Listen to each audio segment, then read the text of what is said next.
Hi guys, akala nyo ba ganun lang kadali ang magiging housewife? Di porket nasa bahay ka lang, ipahiga-higa ka lang, iniisip ng mga asawa, mga tatay, nasa bahay ka lang, wala kang ginagawa. Pero guys, sabihin ko sa inyo, mas maraming gawa ng nanay kaysa ng tatay. Hindi may tutumbasan ng gawain ng tatay sa gawain ng nanay. Maraming talent ng nanay. Halos lahat ng gawain sa bahay kanya.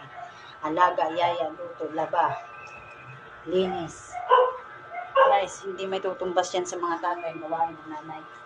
Tandaan nyo, mga mister, hindi porket nasa bahay lang kami, mas pagod din kami kaysa sa inyo.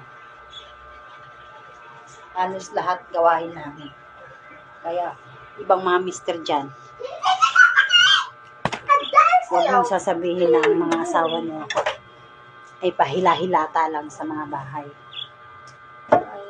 Hindi nyo alam at hindi nyo nakikita na mas marami kaming ginagawa kaysa sa inyo.